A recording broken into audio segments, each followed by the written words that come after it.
એક એવી કૃપા આપણી ઉપર વરસે એવા અમારા સદગુરુ મહારાજ પરમ પૂજ્ય થાણાપતિ શ્રી બુદ્ધગીરી બાપુ, એમને પણ આપણે તાળીઓથી વધાવીએ. વિશેષ તો હું શું કહું, પણ આજ કથા ક્ષેત્રમાં અમારા ઉપર એમની કૃપા છે. ગુરુની કૃપા વિના જીવ છે ને, જેવો મેં અગાઉ પણ કહ્યું કે આપણે ધાબા ઉપર ચડવું તો પગથિયા જોવે ખરા, એમનેમ તો ચડાઈને ઠેકડો મારી તો પડી જાય.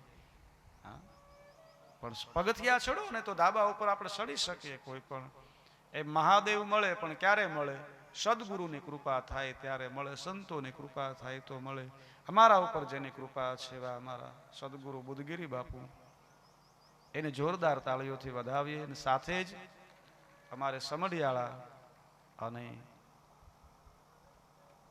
કનૈયાગીરી બાપુ, ખૂબ જેમની વિદ્વતા, વિશેષ તો શું કહું, અને સર્વ સંતોને સાથે જ અમારે સાંઢેડા મહંત શ્રી ઋષિપરી બાપુ, મોરબીથી પ્રવીણગીરી બાપુ, સર્વ સંતો, બધા નામ તો કદાચ, અને અમારે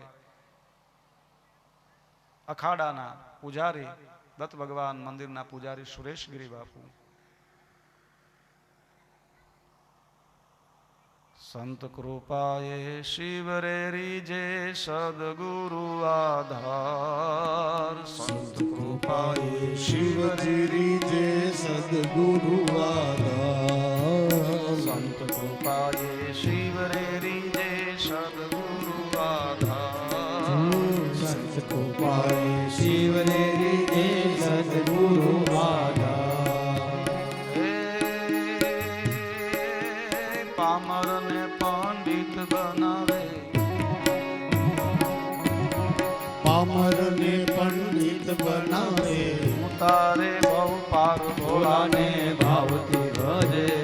ભોલો કાંઈ એવો રીજે, ભોલાને ભાવથી ભજે, ભોલો કાંઈ એવો રીજે. ગુરુની કૃપા થાય, સદગુરુની કૃપા વિના, સંતની કૃપા વિના શિવ ન મળે.